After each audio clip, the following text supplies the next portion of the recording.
سعودی ڈاکٹروں کو ایک ایسے رجحان کا سامنا کرنا پڑا ہے جو پیشہ ورانہ اخلاقیات کی حدود سے باہر نکل کر ان کی شخصیتوں کو غلط اشتہارات میں استعمال کرنے کی طرف لے جا رہا ہے۔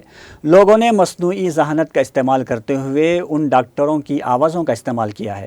ڈاکٹروں نے بیوٹی پروڈکٹس کی تشہیر میں سنائی دینے والی اپنی آوازوں کو جعلی قرار دے دیا۔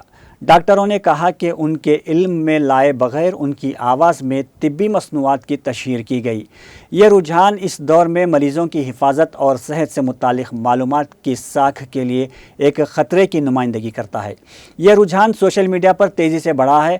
بہت سے سعودی ڈاکٹروں نے العربیہ.نیٹ کے توسط سے کچھ اشتہاری کمپنیوں کے طرز عمل پر تنقید کی، جنہوں نے ادویات اور طبی تیاریوں کی نمائش کے لیے سوشل میڈیا پر ان ڈاکٹروں کی شناخت ظاہر کی۔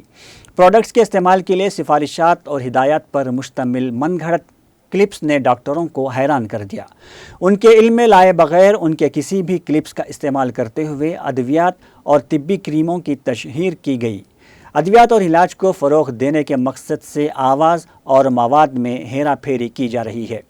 ڈاکٹر عبدالعزیز کی طرف سے پوسٹ کردہ ایک ٹویٹ میں انہوں نے کہا کہ حالیہ دنوں میں کاسمیٹک مصنوعات کے لیے ایک اشتہاری کلپ پھیل گیا، جس کے شروع میں میرے ایک ٹیلی ویژن انٹرویو کا ایک کلپ سامنے آیا۔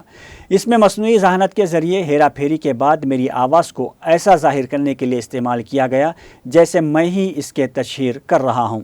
اب اس ڈر سے کہ کچھ لوگ اس بات پر یقین کر لیں، میں نے آپ تمام کو خبردار کرنا پسند کیا ہے۔